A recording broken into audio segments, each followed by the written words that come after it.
नमस्कार मित्रों, 91.2 मेगाहर्ट्ज की फ्रीक्वेंसी पर आप सुन रहे हैं उत्तराखंड मुक्त विश्वविद्यालय का कम्युनिटी रेडियो हेलो हल्द्वानी। दोस्तों, हमारे साथ इस वक्त स्टूडियो में मौजूद हैं एक एस्ट्रोलॉजर ज्योतिष। उनका पुराना परिचय अगर मैं देना चाहूँ तो वो शॉर्ट फिल्में बनाते हैं और एड एजेंसीज में काम कर चुके हैं मुंबई में, और एक पोएट हैं, बहुत बेहतरीन कविताएं लिखते हैं। विपुल जोशी इस वक्त हमारे साथ मौजूद हैं। उनका नया परिचय अब जुड़ चुका है कि वो एक ज्योतिष भी हैं। अभी पिछले महीने, ठीक एक महीने पहले 28 या 29 जनवरी को उनकी नई किताब आई है अमेजन के किंडल पर, जिसे आप पढ़ सकते हैं। ज्योतिष पर एक किताब आई है, व्यवहारिक और तार्किक ज्योतिष। व्यवहारिक और तार्किक ज्योतिष नाम से उनकी एक किंडल पर किताब आई है। आज हम उनसे जानेंगे कि अचानक से ये शौक पैदा हुआ ज्योतिष का, या फिर कुछ पुराना इसका कोई लिंक है, और कैसे इस फील्ड में आप इनका आना हुआ और क्या इसके फायदे हैं, कैसे क्या क्या उनकी इस किताब में है, उसको हम जानने की कोशिश करेंगे। तो हम स्वागत करते हैं विपुल जी, आपका बहुत बहुत स्वागत है हमारे इस कार्यक्रम में। सुनीता जी नमस्कार, और हेलो हल्द्वानी को सुनने वाले तमाम श्रोतागणों को मेरा प्यार भरा नमस्कार जी। विपुल जी, आप हमारे साथ बहुत अरसे से जुड़े रहे हैं, आपकी कविताएं हमारे श्रोता सुनते आए हैं सालों से, और आपकी बहुत अच्छी अच्छी बातें, मोटिवेशनल बातें भी टाइम टू टाइम सुनते हैं। लेकिन आज एकदम एक नया अलग विषय है। तो ये ज्योतिष पर किताब कब आपने लिख डाली? क्या बहुत पुराना कोई आपका ये मिशन था कि मुझे इस फील्ड में करना है, और अनुभव कुछ है भी, क्या ऐसे ही लिख डाली है? जी देखिए, मैं बताऊं तो मेरा ऐसा लोगों को सुनने में बड़ा अजीब सा लगता है, लेकिन मेरा ऐसा जीवन का कोई खास उद्देश्य नहीं है कि मेरे को यही करना है। मेरा ये रहता है कि जैसे आप देखते हैं कि एंड्रॉइड फोन होता है, वो हमेशा अपडेट होता रहता है। तो मेरा भी ये रहता है कि मैं जो भी चीज मुझे नई दिखती है ना, तो मैं उसको सीखने की कोशिश करता हूँ, और कई बार कामयाब भी रहता हूँ, है ना। अभी आप जैसे अगर मैं बताऊं तो आप फिर चौंकेंगे। मेरे पास एक कुत्ता है ना, और मैं उसको ट्रेनिंग कराता हूँ, बेसिकली सिखाता हूँ, है ना। कि तो वो इस समय कल वो 35 सेकंड तक अपने 2 टांगों पे खड़ा था बेसिकली, वो मैंने उसको इतना सिखा लिया। तो ऐसा हो सकता है कि आने वाले 5 साल बाद या 2 साल बाद जब भी, कि क्या पता मैं कोई डॉग ट्रेनिंग पे कोई किताब लिखूं, क्योंकि वो मेरे ही अनुभव है बेसिकली ना, मैंने उसको समय दिया है। और अगर जैसे रही बात ज्योतिष की, तो जितना मुझे याद है, तो जब कंप्यूटर नए नए आए थे और उसमें कुंडली लाइट का सॉफ्टवेयर होता था, है ना, तो तब उससे पहला परिचय हुआ था। तो जब मैंने जब पहली बार देखा और मुझे पता चला कि ये 12 डब्बे हैं और इससे आदमी का भविष्य देख सकते हैं, तो मेरी उसमें रुचि पैदा हुई। तो मुझे लगता है कि 16-17 साल हो चुके हैं लगभग इस पे। मैं लगातार सीख रहा हूँ, मैं अभी भी सीख रहा हूँ। मैं हमेशा खुद को विद्यार्थी मानता हूँ, तो मैं आज भी ज्योतिष सीख रहा हूँ। और रही बात किताब की कि किताब कैसे आ गई, तो ये होता है कि जैसे मैं राइटर भी हूँ, है ना, तो उसका एक बड़ा योगदान है कि मैं फेसबुक में जो भी मेरे को लगता है कि समाज में एक तरह से लूट, जैसे बोलते हैं ना कि ज्योतिष से लोग लूटते हैं। होने को तो डॉक्टर की फीस भी 500 होती है ना, होने को तो आप कोई भी प्रोफेशन देख, लेकिन ज्योतिष को लेके एक बहुत वो है कि ये लूटते हैं और ये है। तो मेरे पास जो भी ऐसी समस्याएं आती थी लगातार, तो मैं उस संबंध में जो मेरी नॉलेज या मेरा ज्ञान क्या था, मैं उस पर आर्टिकल लिखता था। तो फिर जब मैं कुछ एक आर्टिकल लिखे, तो फिर मुझे लगा क्यों ना मैं इन आर्टिकल्स को कंपाइल कर लूं, है ना, एक जगह रख लूं, ताकि जो लोग आगे बढ़े, तो कम से कम अगर मैं आपसे कहूं कि आपके साथ ये होने वाला है, ये घटना घटने वाली है, तो मैं आपको उसका लॉजिक दे सकूं, है ना, कि ये क्यों घटेगी, या फिर इसके प्रभाव क्या होंगे, या ये कम या ज्यादा क्या। तो इसलिए उसका नाम भी तार्किक ज्योतिष है। तो ये ऐसा नहीं है कि ये कोई आज की घटना है, आदमी बहुत से काम करता है, तो मेरा एक पहलू ये भी है जी। तो आपने कहा कि शुरुआती जब एंड्रॉइड फोन आए थे, तो शुरू में आपने कुंडली वहां से शुरुआत? नहीं, एंड्रॉइड नहीं, जब कंप्यूटर नए नए आए थे ना, जब कंप्यूटर नए नए आए थे, तो उसमें तब कुछ एक सॉफ्टवेयर ही होते थे, जैसे लोगो बेसिक नाम के सॉफ्टवेयर होते थे, और एक कुंडली नाम का सॉफ्टवेयर भी होता था। 4-5 गेम होते थे उसमें, अल्लादीन, बैम, सीडी मैन, चेस, इस तरह के। तो उसमें से एक सॉफ्टवेयर कुंडली भी था। तो तब कितना वक्त उसको दिया, और क्या क्या जानकारियां वहां से हासिल की? कितना कठिन था उसको सीखना बिना किसी गुरु के? देखिए, एक तो मेरा यह है कि जो भी व्यक्ति आपको मिल रहा है जीवन में, है ना, वो सब आपके गुरु हैं। वो चाहे वो आपको अच्छा अनुभव दे या बुरा अनुभव दे, जो बुरा अनुभव देता वो भी आपका गुरु है। उसने भी आपको ठोकर मारी, उसने भी आपको बहुत कुछ सिखाया। वो आपका बड़ा गुरु है, अगर देखें। वो भी आलोचक जो होता है, तो वो भी आपका गुरु है, और जो आपको कुछ सिखा रहा है वो भी आपका गुरु। तो मैं ये कहता हूँ कि हर किसी से मैं सीख ही रहा हूँ, है ना। और बहुत से लोग मुझसे ये कहते हैं, आप भी मन में सोचते होंगे, लेकिन बहुत लोग मुझसे कहते हैं कि तुम ये भी करते हो, राइटिंग भी करते हो, डायरेक्शन भी करते हो, ज्योतिष भी करते हो। तो मैं हमेशा ये कहता हूँ कि देखिए, अगर आप देखेंगे तो सारे के सारे जो फील्ड्स हैं वो ह्यूमन साइकोलॉजी से रिलेटेड है, मानव से रिलेटेड है ना। कोई भी उससे बाहर नहीं है। अगर मैं कुछ लिख रहा हूँ, अगर मैं किसी चीज को देख के, तो वो भी ह्यूमन से जुड़ा ही है है ना। और अगर मैं ज्योतिष में अगर कोई मेरे पास कुंडली लेके आ रहा है और मैं उसकी काउंसलिंग कर रहा हूँ, तो वो भी जो वहां अनुभव मैंने देखा था कि मैंने एक लंगड़े आदमी को सीना तान के चलते हुए देखा अगर मैंने, तो यहाँ अगर कोई मेरे पास लंगड़ा आदमी बहुत दुखी होकर आ रहा है तो मैं उसे बताऊंगा कि भाई ऐसे लोग भी होते हैं, तो वो काम यहाँ आ जाएगा, यहाँ का काम वहां आ जाएगा ना। तो वो एक पूरा एक तरह से इकोसिस्टम है। तो मुझे लगता है कि ये सब साथ साथ ही चलता रहता है इसमें ना, कि अगर आप किसी से मिलने गए है ना, तो इसी में जो ज्योतिष की किताब है, इसी में एक चैप्टर है सामुद्रिक शास्त्र के ऊपर है। मतलब वो हर एक वो इस तरह की किताब है, उसमें सबके छोटे छोटे पॉइंट्स हैं। तो जैसे सामुद्रिक शास्त्र है कि आप जो चेहरे हैं है ना, आप उसको देख के कैसे किसी के बारे में आकलन कर फेस रीडिंग जैसे बोलते हैं इंग्लिश में, फेस रीडिंग, या हिंदी में सामुद्रिक शास्त्र बोलते हैं, तो वो सब जुड़े हुए ही हैं आपस में एक तरह से। जी। तो ये जो किताब आई है आपकी, इसमें क्या है बेसिकली, क्या आपने कुछ बेसिक जानकारी दी है? क्योंकि तार्किक ज्योतिष पर तो बहुत सारी किताबें पहले से भी होंगी, आपने क्या नया कुछ देने की कोशिश की है, या कुछ बेसिक आपने अपने ढंग से बताने की कोशिश की है? अब मुझे लगता है कि ज्योतिष पे बहुत सी किताबें हैं है ना, लेकिन तार्किक ज्योतिष पे शायद नहीं है। तार्किक यानी बेसिकली अगर सपोज मैं आपसे कहूँ कि जैसे बहुत सी आपने किताबें अगर पढ़ी हो ज्योतिष की, तो उसमें लिखा रहता है कि मंगल राहु साथ में हो तो ये होता है। तो इस किताब में जो भी आर्टिकल्स वगैरह हैं, मैंने ये कोशिश की है कि मंगल और राहु को एक्सप्लेन करने की कोशिश की है। जैसे अगर मैं उदाहरण के तौर पर बताऊं तो मंगल बेसिकली ज्योतिष में सेनापति को बोला जाता है ना। तो एक सेनापति और राहु को एक चोर की संज्ञा दी गई है। जैसे अगर हम थोड़ा पीछे लौटे तो जब समुद्र मंथन हो रहा था, तो जब अमृत का बंटवारा होने लगा, तो राहु और जो एक राक्षस था उसे पता चला, और बाद में वो राहु केतु बना। तो वो कितना गुप्तचर है ना, कि वो उसके साथ धोखा और था, सबसे पहले उसे पता चला, तो एक तरह से उसे चोर की संज्ञा दी जाती है। तो मेरा ये समझाने का मतलब होता है कि एक सेनापति और चोर आपस में साथ हो तो उनका व्यवहार कैसा होगा, है ना। जैसे चंद्रमा को मन का कारक बताया गया है, मन अगर चोर के साथ हो, राहु के साथ हो, तो कैसा होगा, है ना। गुरु को हमेशा गुरु ही माना जाता है, बृहस्पति जो ग्रह है उसको गुरु माना जाता है। तो अगर चोर गुरु के साथ है तो वो कैसा व्यवहार करेगा। चंद्रमा जो है मन का कारक है, वो गुरु के साथ हो तो वो कैसा व्यवहार करेगा ना। और राहु अगर क्या बोलते हैं, जैसे आपका सूर्य के साथ है, सूर्य प्रशासनिक वो है, प्रशासन से जुड़ा हुआ, अच्छा। उसके साथ राहु है, उसके साथ चोर बैठा है, तो वो कैसे घपले करेगा। तो एक तरह से मैं हमेशा बोलता हूँ, जैसे बहुत से लोग मेरे दोस्त लोग हैं वो मुझसे पूछते हैं मतलब कि कैसे सीखें, तो मैं उन्हें ये बोलता हूँ कि आप ग्रहों को इंसान समझिए सबसे पहले तो, है ना। कि एक पूरा इकोसिस्टम समझिए कि एक गुरु है, एक चोर है, उसके बाद एक कोई ज्ञानी आदमी है, एक कोई राजा है, एक बुद्ध जो है वो उसको बेटे की संज्ञा दी है, राजकुमार की संज्ञा दी है, एक बेटा है। तो राजकुमार साथ बहुत जल्दी बहकाव में आ जाएगा, है ना। तो इसलिए गुरु जो बुद्ध है वो वाचाल होता है, बेसिकली तर्क सकते वो वाचाल, है ना। तो जो छोटे बच्चों तो थोड़े जल्दी में रहते हैं, तो वो इस तरह वो बिल्कुल लॉजिकल है। तो मैं उस किताब के जरिए मैंने वही समझाने की कोशिश की है कि मैं बहुत लोगों को बोला मैंने उसमें कि अगर आप हिंदी समझ सकते हैं तो आप इस किताब के जरिए ज्योतिषी को समझ सकते हैं, ज्योतिष को समझ सकते हैं। अच्छा, तो ये उसका वो था एक तरह से। जी।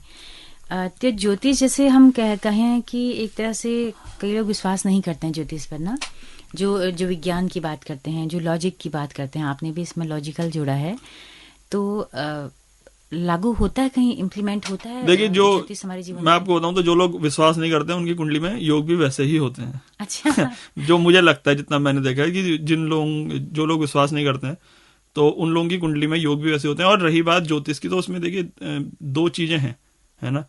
पहला है कि क्या बोलते हैं उसका गणित वाला पार्ट, है ना, और दूसरा उसका है फलित वाला पार्ट जो भविष्यवाणी है।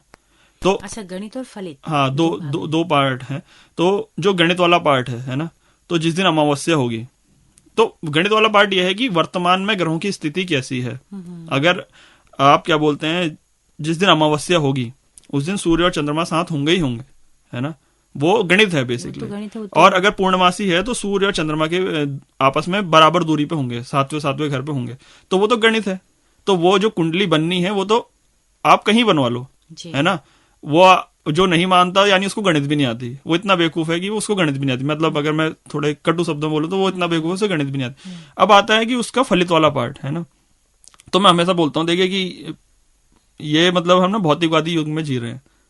सबको पहले साइकिल चाहिए, फिर उसको उस टाइम उसे स्कूटी चाहिए, फिर उसे कार चाहिए, फिर उसे बड़ा बंगला चाहिए। तो जो अब आदमी इसमें फंसा रहता है, तो फिर क्या रहता है, अगर आप ज्योतिष को व्यापार की तरह कर रहे हैं, है ना, तो बहुत बार ये होता है कि जो ज्योतिष में जो उपाय होते हैं, है ना, वो बहुत आसान भी होते हैं। जैसे बृहस्पति का अगर मैं आपको बताऊं उपाय, तो जो हल्दी की गांठ होती है, आप अगर वो धारण करते हैं, और या आप 2 लाख का पुखराज धारण करते हैं, तो वो लगभग वो समान फल ही देते हैं। लेकिन वो आपको कोई बताता ही नहीं है, क्योंकि बहुत से लोग उसको बिजनेस की तरह कर रहे हैं, है ना। और फिर दूसरा उसमें ये है एक फैक्टर। अच्छा, अगर बृहस्पति की दशा आपको है, दशा नहीं, कुंडली में आपको, नहीं दशा नहीं, वो उसमें जो बृहस्पति की स्थिति अगर आपकी कुंडली में अप या डाउन है, हाँ, ना, हाँ, तो आप हाँ, उसको मजबूत कर सकते हैं। तो पुखराज की जो अंगूठी होती है वो, हाँ, उसको आप पहन सकते हैं। नहीं, उसकी जगह पे आप हल्दी की गांठ भी अगर धारण करें, हाँ, पीले कपड़े में, तो वो भी आपको समान फल देगी। वो आप कहीं भी अपने शरीर में उसको, हाँ, मतलब आप रखे उसे रहें। दाएं बाजू में या फिर गले में पहन सकते, लेकिन वो आपको कोई बताएगा नहीं, है ना। वो भी मैंने बताने की कोशिश की उस किताब में, तो बेसिकली वो आपको कोई बताएगा नहीं, क्योंकि होने को वो भी समान उपाय है, लेकिन उससे शायद जो जहां आप जा रहे हैं उसको फायदा ना हो, है ना। और आदमी हमेशा अपने फायदे की चीजें बताता है, दूसरे के फायदे की कम बताता है। तो उस किताब में बेसिकली है। और दूसरा एक चीज और है कि क्या होता है ना, जैसे देशकाल परिस्थितियां भी आपका भविष्य निर्धारित करती हैं। मैं इसका उदाहरण, ये ज्योतिष में ये समझना बहुत ज्यादा जरूरी है, देशकाल परिस्थिति को। अब देखिए, अगर सपोज कोई लड़का है ना, वो बहुत अच्छा क्रिकेट खेलता है, सही है, लेकिन वो मुंशियारी में खेलता है, जहां उसके पास स्टेडियम नहीं है, जहां उसके पास वो ग्लव्स नहीं है, कुछ नहीं है ना, तो वो कितना आगे बढ़ पाएगा?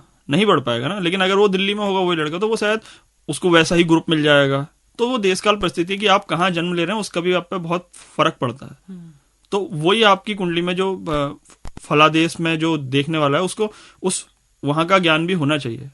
अब जैसे सपोज मैं बहुत बार कहता हूँ कि जैसे मुंबई, जैसे जो मुंबई दिल्ली के लोग, वो सरकारी जो लड़के हैं वहाँ, वो सरकारी नौकरी उतना पसंद नहीं करते करना, है ना। वो स्टार्टअप करना चाहते हैं, या कुछ अपना काम स्टार्ट करना चाहते हैं, है ना, या उनके कुछ अलग शौक होते हैं, या कोई रेडियो जॉकी बनना चाहता है। यहाँ आप सुनेंगे किसी से तो ये तो पागल हो गया भाई, ये सरकारी नौकरी की तैयारी नहीं कर रहा है, तो ये तो पागल हो गया। तो ज्योतिष बदलते कैसे है फिर? ये तो ज्योतिष फिर थोड़ा अजीब सी बात हो गई कि देश काल के अकॉर्डिंग आप उसका भविष्य बता रहे हैं। नहीं, आपको मैं कह रहा हूँ कि देश काल परिस्थिति को समझना होगा ना। अगर मैं आपको उदाहरण दूं, एक समान टेम्परेचर है ना, एक जगह 14 डिग्री का टेम्परेचर है, और वहां आपने कुकर में दाल चढ़ाई हुई है या आपने चावल चढ़ाए हुए हैं, तो वहां सीटी आने का समय अलग होगा। सीटी मतलब देखिए, वो तय है कि 100 डिग्री पे चावल पकेगा, है ना। आप ये समझिए, 100 डिग्री पे चावल पकेगा, ये तय है, ये साइंस है उसका। लेकिन जहां पर गर्मी ज्यादा है वहां शायद वो जल्दी आ जाए, जहां बहुत ज्यादा ठंड है वहां शायद आए ना, जहां बहुत तेज हवा चल रही, क्या पता वो आग बुझ जाए। तो वो देशकाल परिस्थिति इफेक्ट करती है ना हर जगह। अब आपने अगर एक बीज है ना, अगर वो एक बीज सपोज वो बाहर से लाई हुई फसल है ना, जैसे आपने देखा होगा जो ये फार्मिंग होती है, नाम भूल गया मैं उसका, ये ऑर्गेनिक फार्मिंग नहीं, ऑर्गेनिक फार्मिंग जो हाउस बनाते हैं, पॉली हाउस बना के, जी, तो जैसे पॉली हाउस बनाते हैं उसमें फार्मिंग करते हैं, तो उसमें बेमौसमी फसलें उगाते हैं, तो उनको वो टेम्परेचर दे रहे हैं ना, तो देशकाल परिस्थिति बदली ना उस बीज के लिए, देशकाल परिस्थिति बदली ना। जब उसे वही परिस्थिति मिली तो वो उग गया, वरना वो बाहर आप पॉली हाउस के अंदर और पॉली हाउस के बाहर 1 इंच का फर्क रख के, 1 मीटर का फर्क रख के अगर वो बीज उगाओगे तो नहीं उगेगा वाला। तो वो देशकाल परिस्थिति को समझना बहुत ज्यादा जरूरी है।